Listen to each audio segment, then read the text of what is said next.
Office में हमारे समाज के लोगों को लेके जाते हैं तब उनको कोई परेशान नहीं करता, लेकिन जब परेशान करते हो जब हमारे कार्यक्रम में आते हैं। तो मैं यहाँ के स्थानीय विधायक महोदय, सांसद महोदय से भी कहना चाहता हूँ और यहाँ के मध्य प्रदेश शासन के सीएम से भी कहना चाहता हूँ कि आपका कार्यक्रम है, हमारे अधिकारी कर्मचारी जाते हैं, लेकिन हमारे कार्यक्रम में आते और किसी भी प्रकार से आपने प्रॉब्लम क्रिएट करी तो फिर आपको बख्शा नहीं जाएगा। किसी भी कार्यक्रम में आपको बात से ले जाने के लिए हमारे लोग नहीं मिलेंगे। ये आपको हमारी तरफ से हिदायत है इस कार्यक्रम के माध्यम से। और आज भगवान बिरसा मुंडा के इस पावन कार्यक्रम में आप सभी भाई लोगों से मैं निवेदन करता हूं कि आज हमारे देश में एक सरपंच से लेकर एक राष्ट्रपति तक हमारा अपना वर्चस्व हो चुका है। लेकिन अब मुझे एक बात बताइए कि क्या राष्ट्रपति बनने के बाद में मेरे देश के आदिवासी समाज के साथ में न्याय हो रहा है? बिल्कुल भी नहीं। आज मेरे समाज के जितने भी जो नवयुवक हैं उनकी एक ही दौड़ है कि हमको राजनीति में जाना है, राजनीति में जाना है। अरे इस देश में सर्व सम्मान युक्त जो पद है वो भारतीय राष्ट्रपति का है। उस राष्ट्रपति पद पर विराजमान कौन है? हमारी आदिवासी महिला। आप बताइए कि हमारे पास कोई ऑप्शन बचा क्या? इससे बड़ा कोई पद है क्या? अगर वो राष्ट्रपति बनने के बाद में मेरे समाज की बहनों को नंगा घुमाया जाता है और एक शब्द नहीं निकलता है तो आप बनके क्या करेंगे? ये मेरे मालिकों को देखिए, इन्होंने आपके लिए क्या व्यवस्था बनाई थी, उस व्यवस्था को हमको समझना पड़ेगा। एक एक इंच, एक एक मुट्ठी दाना हम उस दाने के लिए तरसते थे। आज आपको हजारों एकड़ में जमीन मिली है, लेकिन आप उस जमीन की रखवाली नहीं कर पा रहे हो। वो भी यहाँ के जो जितने भी जो सामान्य कैटेगरी के लोग हैं आपकी जमीन को छीन कर मालवा में बेच रहे हैं, निमाड़ में बेच रहे हैं। आप क्या करोगे? कहां जाओगे? आज ये जो भाई लोगों ने जिन्होंने कार्यक्रम में कहा है, ये कार्यक्रम इसलिए हो रहा है कि आपको, इसलिए आपको समझाया जा सके कि आपकी माटी, आपकी बेटी को बचाना है। ये हमारे भगवान का उद्देश्य था।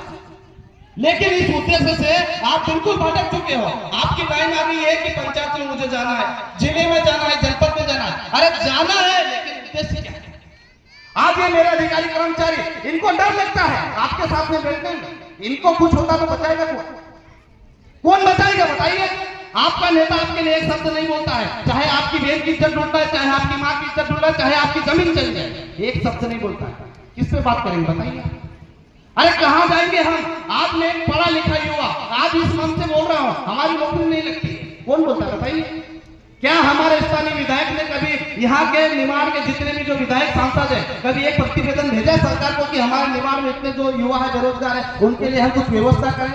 नहीं, कोई आपके लिए बोलने वाला नहीं है। इसलिए हमको हमारा जो समाज है वो जिंदा समाज चाहिए, मरा हुआ समाज नहीं चाहिए। मरे हुए व्यक्ति की कोई अहमियत नहीं है, लेकिन हमारा तो मरा हुआ शरीर भी हमारा ये सबूत है कि हम 5वीं अनुसूचित क्षेत्र के लोग हैं, इस माटी के लोग हैं हम। इस माटी को हमको बचाना है ताकि ये आने वाले समय में बलवाड़ा से लगा के गुजरी तक का जो हमारा विंध्याचल पर्वत है ये टाइगर रिजर्व में ना, इसको हमको बचाना है। ये हमारे भगवान बिरसा मुंडा का उद्देश्य है। अगर हम नहीं बचा पाएंगे तो आने वाले समय में इतना भयंकर हमारे सामने जो विपदाएं आने वाली है उससे हम शायद ही बच पाएंगे। आज सिर्फ हमारा एक ही उद्देश्य हो गया है कि हमको नौकरी लेना है, नौकरी लेना है। नौकरी है कहां? अरे नौकरी है कहां पर और कैसे मिलेगी? इसके बारे में कोई भी हमको मोटिवेट करने वाला नहीं है। साथियों, ये तो हमारे समाज के जो पढ़े लिखे नवयुवक और हमारे जो क्रांतिकारी जो योद्धा बैठे उनका शुक्र मनाओ कि ये कार्यक्रम जिंदा चल रहा है। नहीं तो अभी तक हमको सबको खदेड़ देते। आज आप ये देखिए कि 9 अगस्त विश्व आदिवासी दिवस की पहल वर्तमान जो पिछली गवर्नमेंट थी उन्होंने छुट्टी घोषित कर रखी थी, उसको भी कैंसिल कर दिया। मतलब आपके लिए एक चीज अगर आपको सही मिल जाती है तो उनको उनके पेट में मरोड़े चालू हो जाते हैं। अब बताइए आपको क्या मिलना है और कौन देगा? आपका सरपंच आपके गांव का प्रतिनिधि होता है, वो आपकी एक एफआईआर नहीं कटवा सकता। आपके जंगल से जो लकड़ी जा रही है, बीट गार्ड लकड़ी लेके जा रहा है, अगर आप लकड़ी लेके आ जाते तो आपको जेल में डाल देता है। उसके लिए कौन आवाज उठाएगा? अरे कौन आवाज उठाएगा? बोलो मेरे को, ये बताओ, मैं आपसे जानना चाहता हूं आपके लिए कौन आवाज उठाएगा? अगर यही कार्यक्रम अगर कांग्रेस और बीजेपी का होता तो पूरा पंडाल भरा रहता। आपको ये बोला जाता कि आपके लिए योजनाएं है, लेकिन योजनाएं आती कहां से? इसके बारे में आपको कौन बताएगा? और योजना आपके लिए सही है या गलत है, इसके बारे में आपको कौन बताएगा? अगर ये लोग आपको बताने जाएंगे तो इनका ट्रांसफर कर दिया जाएगा।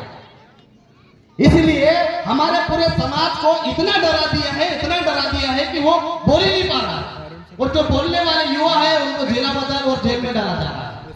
फिर भी मेरे समाज के जो जनप्रतिनिधि है उनको जरा सा भी समझ में नहीं आता है कि मेरे भगवान बिरसा मुंडा का उद्देश्य क्या था।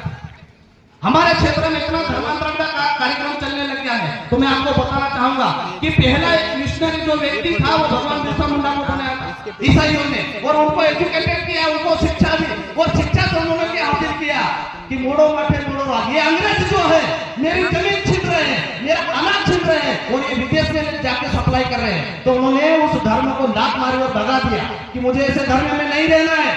फिर वो वापस हिंदू धर्म में गए और हिंदू धर्म में उन्होंने अपने आप को जकड़ा और महसूस किया कि यहाँ से भी मेरी जमीन लूटी जा रही है, ये लोग हमारे क्षेत्र में कार्यक्रम करते हैं और हमारी जमीन को छीन कर लेके जा रहे हैं और अंग्रेजों को दे रहे हैं। वहां से भी निकले और कुल मिला के घुमा फिरा कर वापस आए हमारे जंगल जमीन को बचाने के लिए। उन्होंने ग्राम सभा को इकट्ठा करा और गांव के लोगों को इकट्ठा किया और वहां बिठाया और उनको कहा कि हमारा सिर्फ एक ही उद्देश्य होना चाहिए, आपके पेट में पलने वाले बच्चे से लगाकर हमारे बड़े बुजुर्ग का सिर्फ एक ही उद्देश्य होना चाहिए, जंगल जमीन की रक्षा। तभी जाके हमारा और हमारा समाज का गौरव बचा रहेगा। नहीं तो बिल्कुल हम मारे जाएंगे। हमारे हिस्से में सिर्फ हमारे पास जमीन है, हमारे कोई फैक्ट्री नहीं है, कोई धंधे नहीं है, कोई व्यापार नहीं है, सिर्फ हमारा एक ही उद्देश्य है कि हमारी जमीन हमको सुरक्षित हाथों में चाहिए। अब बताइए कि लैंड एक्विजिशन एक्ट जो आपको मिला है, जिसमें हमारे हिस्से में जो 1 या 2 बीघा जो जमीन आई है वो किधर से है? किसी चमकदार से नहीं आई है, किसी अंडर कमांडर या 108 की तरफ से नहीं आई है, ये भगवान बिरसा मुंडा की देन है साथियों। जो आपके हिस्से में 1 बीघा 2 बीघा जो जमीन आई है ये हमारे भगवान बिरसा मुंडा की देन है। तब जाके हमारे हिस्से में जो जमीन आई है और जमीन के साथ में कितना गजब का खिलवाड़ हो रहा है। जो हाईवे नेशनल हाईवे जो दिल्ली से मुंबई तक का बना है उसमें हमारे जो हिस्से की जमीन है उसका रेट क्या है? 95,000 बीघा और सामान्य की जमीन का 1 करोड़ से भी ज्यादा। तो बताइए कि हमारे साथ में कितना दोगलापन हो रहा है। मतलब हमारी जमीन की कीमत को भी खत्म करते हैं। और ये मतलब आज ऐसा कानून लाने वाले हैं।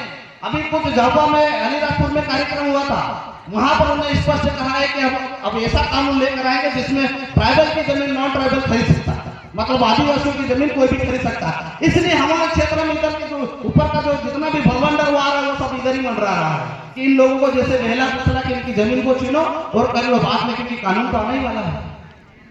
कौन बचाएगा बताइए? कैसे बचाएंगे? हमारे पास सिर्फ एक ही ऑप्शन है कि अगर हमारा समाज हमारे साथ में नहीं आया और यही तुम अगर बटेगा, अभी दादा ने कहा ना कि बटेंगे कटेंगे तो मरेंगे, तो 100% मरना। हमारे लिए अब कोई ऑप्शन नहीं है। हमने हर प्रकार के ऑप्शन आजमा के देखे। हमारे लोग राजनीति में गए, सांसद बन गए, विधायक बन गए, सब कुछ बन गए, यहाँ के देश के सर्वोच्च सम्मान पद पे भी बैठे, फिर भी मेरे देश के आदिवासियों की वही हालत है। अब हमको सिर्फ हमारा ही अपना समाज बचा सकता है। उनको नहीं मालूम कि उनको क्या करना है, लेकिन वही बचा सकता है। वही एक माध्यम है। हमारी जो रूढ़िगत ग्राम सभा है वही हमारा एक माध्यम है। हमारे अधिकारी कर्मचारी भी तभी सुरक्षित रहेंगे जब हमारे समाज के लोग सुरक्षित रहेंगे। हमारी माता बहनें भी तभी सुरक्षित रहेंगे जब हमारे गांव में हमारी ग्राम सभा चालू रहेगी। ये दादा ने कहा ना जो गर्लफ्रेंड और बॉयफ्रेंड वाली बात है, ये दलड़े से बिल्कुल बुरी तरीके से हमारे क्षेत्र में फैल रहे। ऐसे कई दलाल है जो हमारी बहन बेटियों की दलाली करते हैं और उनको गुजरात महाराष्ट्र ऐसे बड़े बड़े शहरों में बेच रहे हैं। अरे तुम्हारे घर में भले वो बारात लेके आ रहा है, लेकिन बात तो वही है ना, हम तो बेच ही रहे। उसके लिए कोई आवाज नहीं उठाता, ना हमारा गांव का प्रतिनिधि उठाता है, ना कोई भी नहीं। उनको मालूम है कि यहाँ से हम लेके जाएंगे और वापस इधर ही जाके इनके ही बेटे के नाम पे जमीन खरीदेंगे। भाई बेटे की बात नहीं है, जमीन की बात हो रही है। इसलिए हमारा मेन उद्देश्य ये होना चाहिए कि हमको सिर्फ हमारी जमीन को बचाना पड़ेगा। अगर जमीन नहीं बची तो हम नहीं बचेंगे, जंगल नहीं है तो हम कुछ नहीं। चारों दिशाओं से ये जल जंगल जमीन सिर्फ हमारी रक्षा कर रहे हैं और दूसरा आपको कोई रक्षा करने वाला स्रोत नहीं नजर आ रहा। आपको बचाने के लिए कोई भी नहीं आएगा। तो मेरे भाइयों, आप सभी लोगों से हाथ जोड़कर निवेदन करते हैं कि कार्यक्रम जो होता है इसलिए होता है कि आप इसमें सहभागिता लें, आपके अधिकार को जानो। हम अधिकार के बारे में तो आपसे बात ही नहीं कर रहे हैं। सिर्फ हम तो ये चाहते हैं कि इस कार्यक्रम में हम सिर्फ बैठना सीख जाए। हमारे जो गांव के बड़े मुखिया है ये कोई बैठक रखते उसमें बैठना सीख जाए। बैठने से ही हमारे समाज का समाधान हो सकता है, अन्यथा नहीं होगा। आपने देखा है कि बहुत सारी गतिविधियां होती है। आज मैं आपको बताना चाहूंगा कि जो घटना हुई हमारे यहाँ पे, जो होटल का जो बालक था, अगर उसके माता पिता उस पर ध्यान देते तो वो बच्चा जानबूझ से नहीं कूदता। हमारा ही चारों तरफ से नुकसान, मरने वाला भी हमारा आदमी, सस्पेंड होने वाला भी हमारा ही आदमी है। लोगों को सिर्फ एक बहाना चाहिए।